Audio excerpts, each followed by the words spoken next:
दिवस गेले अंधारात. एवढा उजेड झाला ना. 18 वर्षात आमच्या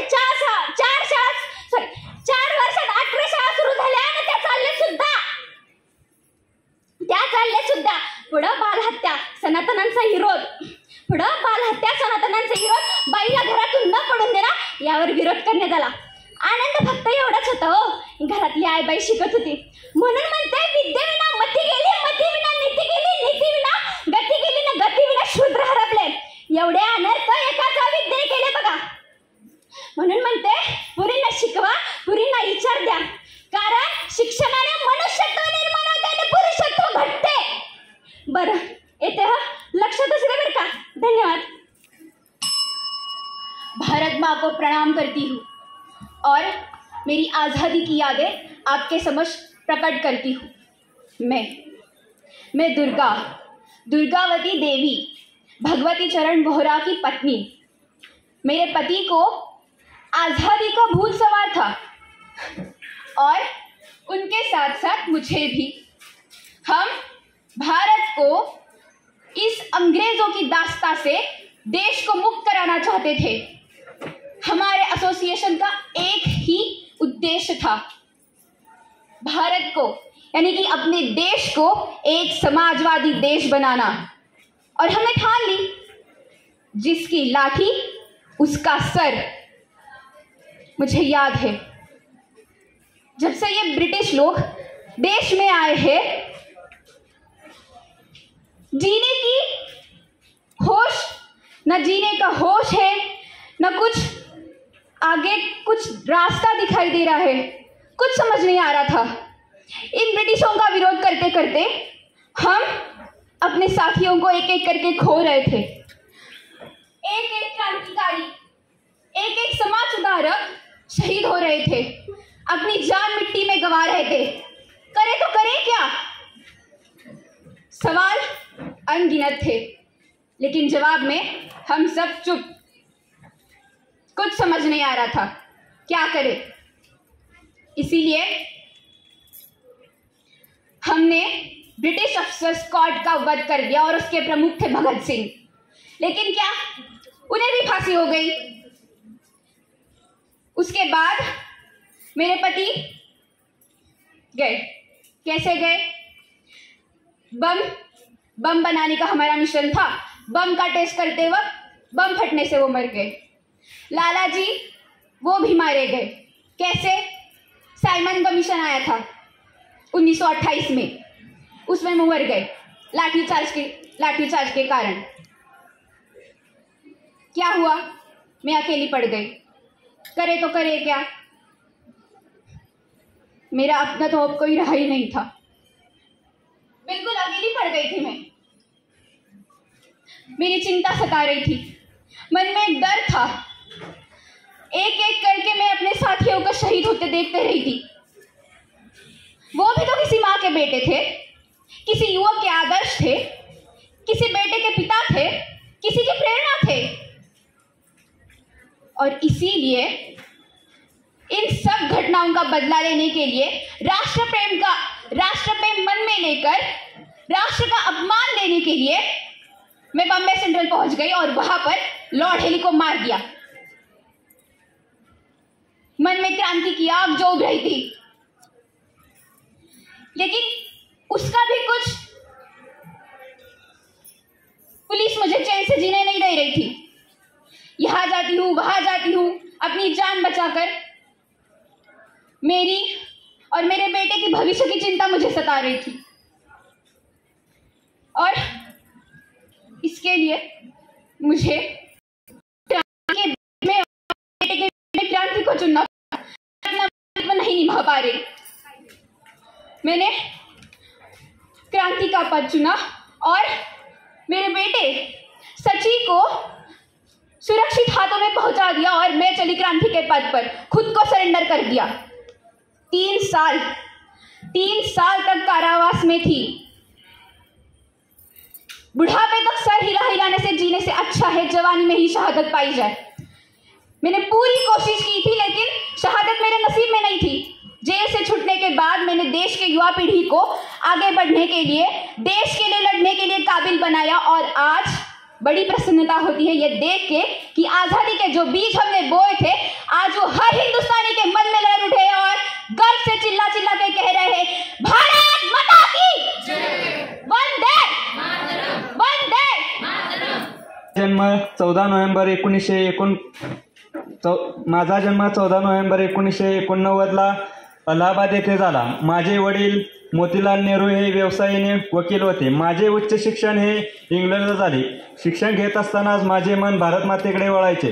भारताच्या स्वातंत्र्य लढ्यात मलाही सहभागी व्हावे असे वाटायचे आणि मी केम्ब्रिज विद्यापीठातून नैसर्गिक विज्ञानात पदवी प्राप्त केली व मी 1912ला भारतात आलो। भारतात आल्यावर माझ्या जीवनात गांधीजी आले व गांधीजींच्या सहवासात मी पूर्ण प्रेरित झालो आणि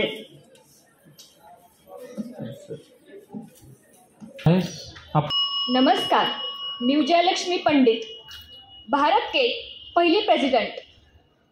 मेरे पिता मोतीलाल नेहरू, मेरी माँ स्वरूपा देवी और मेरा भाई जवाहरलाल नेहरू। मेरे घर में खुशी का वातावरण था, जहाँ देखो आनंद ही आनंद था। मेरे घर का नाम आनंदवन नहीं था, लेकिन मेरे घर में आनंद ही आनंद था।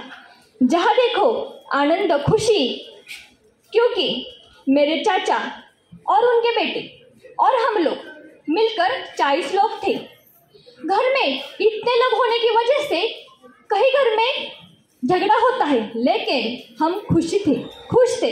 मेरे पिता मोतीलाल नेहरू गुस्से वाले थे, उनके गुस्से से पूरा घर हिल जाता था, लेकिन जितने वो दिल के बड़े थे उतना ही उनका दिमाग बड़ा था। और अक्सर कहते थे, बेटा जो मन में है वो कहो, जो दिल में है वो कहो, लेकिन सोच समझ कर कहो। कभी भी किसी को उकसाया ना करो, जो कहोगे अपने दिल से कहो।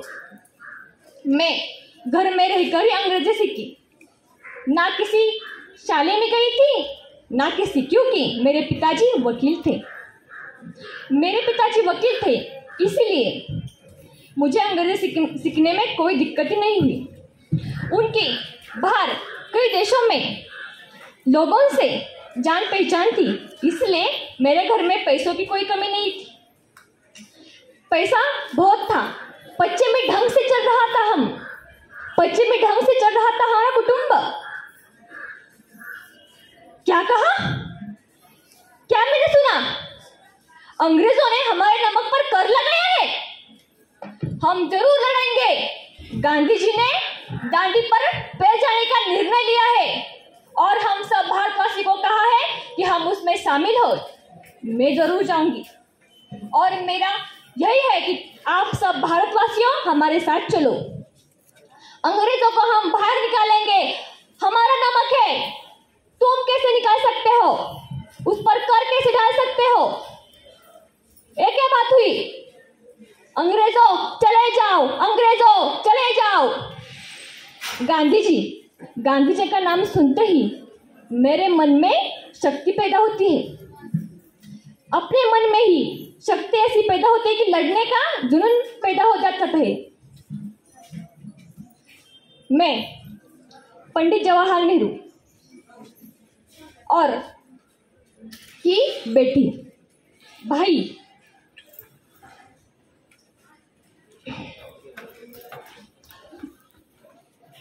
भारत की पहली प्रेसिडेंट होने के नाते आज दुनिया में ऐसा है कि हम पूरी दुनिया हिला सकते हैं, लेकिन मुझे लगता है कि सब भारतवासियों एक साथ जुड़े रहो।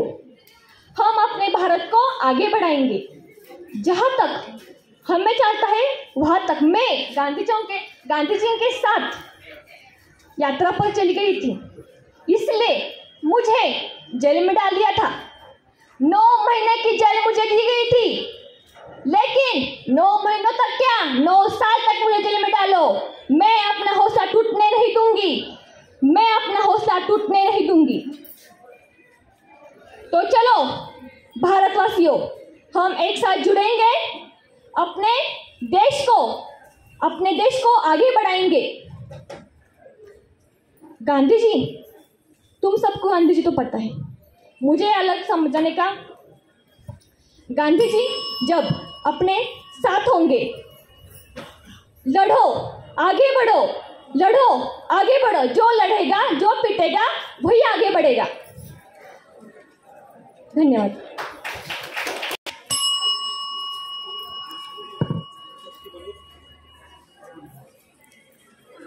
या वकील साहेब या, स्वागत आहे तुमचं, या बसा.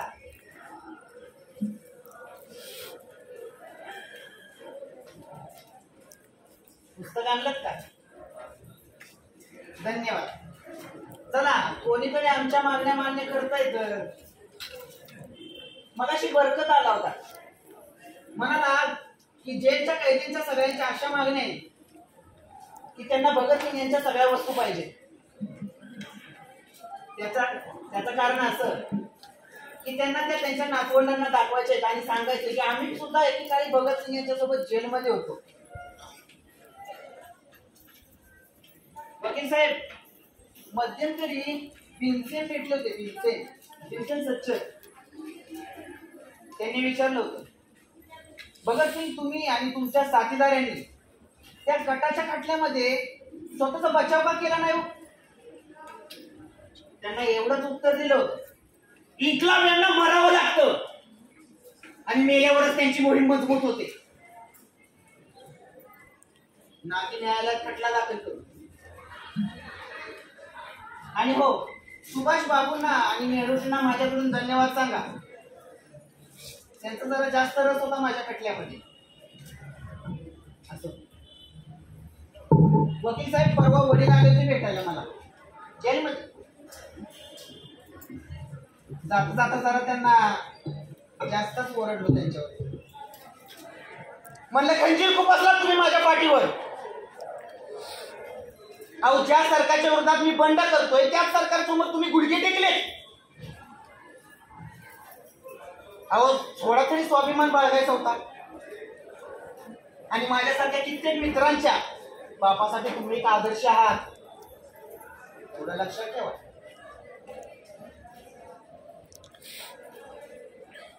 वकील साहेब, आज अचानक घरचं जेवण खायची इच्छा झाली. बेबी आपल्या जेलमधील स्वच्छता कामगार, त्याला म्हटलं, बेबे आज घरचं जेवण खायचंय, आणून देशील? लगेच गेला विचार, पण अजूनही आलेला नाही. का कदाचित त्याला जेलच्या दारावरच अडवलं असेल. वकील साहेब, तुम्ही मला मागे एकदा एक प्रश्न विचारला होता, भगतसिंग तुम्ही तुमच्या पारतंत्र्यातल्या जनतेला काय संदेश द्याल? माझा इतका संदेश असेल, साम्राज्यवाद मुर्दाबाद, इन्कलाब जिंदाबाद. साम्राज्यवाद मुर्दाबाद, इन्कलाब जिंदाबाद. इन्कलाब जिंदाबाद करून आईची आठवण झाली. परवा जेलमध्ये आई सुद्धा भेटली होती. म्हणाली, तू सगळ्यांची काळजी करतो, सगळ्यांचा विचार करतो, स्वतःचा देशाचा विचार करतो, पण एकदा तरी स्वतःच्या आईचा विचार का केला नाही?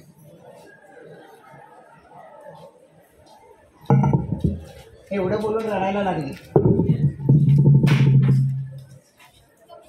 म्हटलं, आई रडू नको. अगं, तू रडलीस तर या भगतसिंगच्या डोळ्यात पाणी येईल, आणि या भगतसिंगच्या डोळ्यात पाणी आलं तर सगळा देश म्हणेल, मरणाला घाबरून रडला भगतसिंग. तुला चालेल का? पटकन डोळे पुसले. इन्कलाब जिंदाबाद. शेवट एवढंच नाही, आठवणी नाही. वकील साहेब, तुम्ही मला मागे एकदा सांगितलं होतं पुस्तक आणतो म्हणून. ते हे पुस्तक रिव्होल्युशनरी लिव्हिंग यासाठी आणायला लावलं की कारण एका क्रांतिकारकाला दुसऱ्या क्रांतिकाराला वाचायची वेळ हीच योग्य आहे. चला, आलात तुम्ही, तुमचीच वाट बघत होतो. चला वकील साहेब, माझी यायची वेळ झाली. चला. कभी वो दिन भी आएगा जब आजाद हम होंगे, ये जमीन अपनी होगी, ये आसमान अपना होगा. इनकलाब जिंदाबाद, इनकलाब जिंदाबाद. तयार आहे. आपली वेळ सुरू होत. होय, मी सावित्री आज पुन्हा आली आहे तुमच्या भेटीला. असं ऐकलंय सानिध्याचं सातत्य असलं की नातं कसं टवटवीत राहतं. तुम्हाला माझा परिचय आणि मला तुमचा. सातारा जिल्ह्यातील खंडाळा तालुक्यातील नायगावच्या नेवासे पाटलांची लेक बर का मी. आणि ज्योतिराव गोविंदराव फुले या माणसाची पत्नी. वयाच्या अवघ्या 9व्याच वर्षी ज्योतिरावांशी माझा विवाह झाला. ज्योतिराव काय आहेत हे मला अगदी हळूहळू समजत गेलं. असं म्हणतात, नवरा बायकोच्या नात्यातली घडी हळूहळू उलगडत जाते. अगदी त्याचप्रमाणे बरं का, अगदी त्याचप्रमाणे ज्योतिरावांच्या आणि माझ्या नात्यामधली घडी उलगडत गेली. ज्योतिराव हे हजारो आणि लाखो लोकांना जगण्याची ऊर्जा देणारे क्रांतीसूर्य होते. एके दिवशी ज्योतिराव मला म्हणाले, सावित्री, आपल्याला अनेकांच्या डोळ्यामधली आसवं पुसायची आहेत बरं का, आणि त्या अनेकांच्या डोळ्यामध्ये स्वप्नांची फुलबाग सुद्धा फुलवायची आहे. तेव्हा देशील मला साथ. असं म्हणत ज्योतिरावांनी माझ्या समोर हात पसरला. तो हात ज्याने मला जगायला ऊर्जा दिली, तो हात ज्याने मला संघर्ष करायला ऊर्जा दिली, तो हात ज्याने मला झुंज द्यायला ऊर्जा दिली. आणि मग मीही मागचा पुढचा मधला अगदी कसलाही विचार न करता माझा हात ज्योतिरावांच्या हातावरती ठेवला आणि म्हणाले, अहो, साथ कसली मागता, सुरुवातच करू की. असं म्हणत त्या प्रवासाला सुरुवात झाली. एके दिवशी मी मुलींना शिकवण्यासाठी शाळेत निघाले होते आणि अचानक रस्त्यात एक नराधम आडवा आला. त्याने माझ्या हाताला गचकन पकडलं आणि मला म्हणाला, ए टवळे, कुठे निघालीस? मुलींना शिकवायला निघाली असशील तर थांब. मुलींना शिकवणं बंद कर. तुला तुझी अब्रू प्यारी आहे की शिकव ना. माझ्या अंगावरती शेण फेकला, मी झेललं. माझ्या अंगावरती दगड फेकले, मी झेलले. परंतु आज या नराधमाने माझ्या हाताला गचकन पकडलं आणि मी गप्पा बसू. वा रे वा. त्याला तरी कुठं ठाऊक मी नेवासे पाटलांची कन्या आणि पहिलवान ज्योतिराव गोविंदराव फुले यांची पत्नी आहे ते. मी गप्प नाही बसले. एक सनसनीत त्याच्या कानाखाली लावून दिली आणि त्याला तिथेच सुनावलं. आज समोर आलाय, थोबाड फुटले. उद्या समोर येशील तर तुझ्या लालबुंद रक्ताने ही धरती रंगवून टाकीन. सावित्री म्हणतात मला. अहो मुलींनो, तुम्हाला तरी आहे की का कल्पना याची, या सावित्रीने तुमच्यासाठी काय काय केलंय ते? या सावित्रीने किती झुंज दिली आहे याची कल्पना आहे की का तुम्हाला? पण तरी सुद्धा अन्यायाच्या अंधारात जगत आहात. अगं उठा, बांधा ती वज्रमूठ आणि लागा चालायला. अगं त्या सावित्रीने तुम्हाला न्याय मिळवून दिलाय.